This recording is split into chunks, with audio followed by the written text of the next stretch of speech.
भगवान ने कहा जैसे मेघ सूर्य से उत्पन्न होकर पुष्कल अन्न का निमित्त होता और सब प्राणियों को तृप्त करता है, वैसे ही आप सबको होना चाहिए। मतलब ये कि आप लोग सूर्य की तरह, जैसे सूर्य पृथ्वी से क्या खींच लेता है? जल। और सूर्य की विशेषता पता है क्या है? सूर्य में कई गुण है। हम लोगों को सूर्य के जैसा भी होना चाहिए, मेघ के जैसा भी होना चाहिए।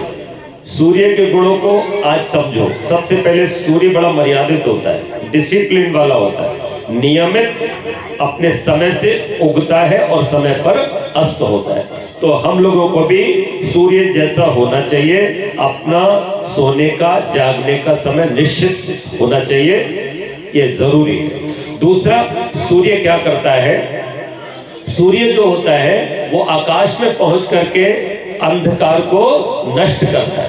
तो हमको भी ज्ञानी बन करके समाज में फैली हुई अविद्या और अज्ञान को दूर करना चाहिए, पाखंड को दूर करने का प्रयास करना चाहिए। सूर्य तीसरा काम करता है, उसकी किरणों से जहां कीचड़ होती है, गंदगी होती है, मलमूत्र पड़ा होता है, वहां भी वो जाता है।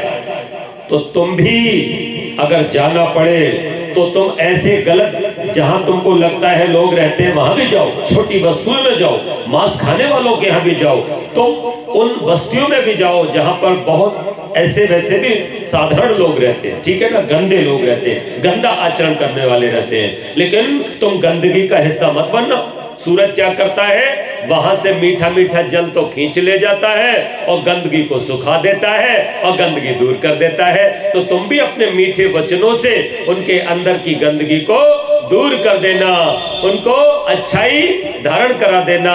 और तुम जो मीठा जल खींच लो तो क्या करता है सूर्य?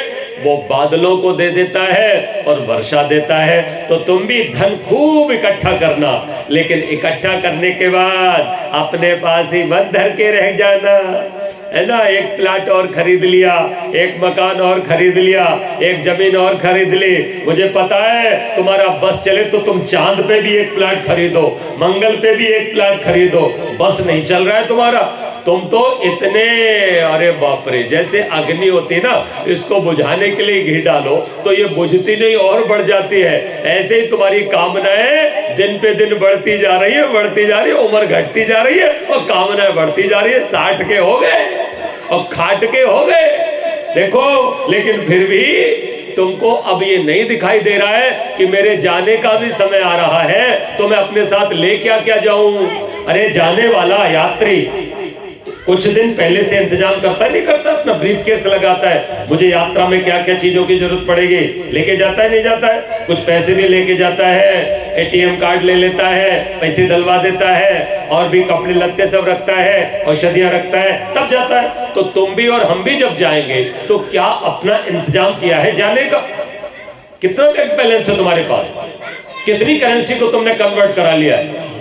तो इस बात का ध्यान रखना है, ध्यान रखना। ये जमीन, ये जायदाद, ये सोना, ये चांदी, और अम्मा तुम जो नाक में नथुनियां पहने हो ना, अब तुम्हारे मन के बाद ये बहुएं जौ डाल लेंगी, जौ ना छोड़ेंगी। ध्यान रखना, चांदी की भी अंगूठी तुमने पहनी है तो वो भी उतार ली जाएगी। जैसे आए थे वैसे ही ये आपको पहुंचा देंगे। तो हमारे साथ क्या जाएगा? हमारे साथ केवल वही जाएगा जो हमने कन्वर्ट कर लिया है। तो कैसे होता है वो?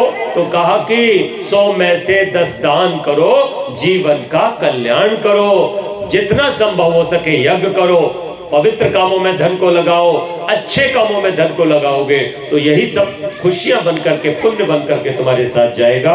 बोलो वेद यज्ञ भगवान की जय।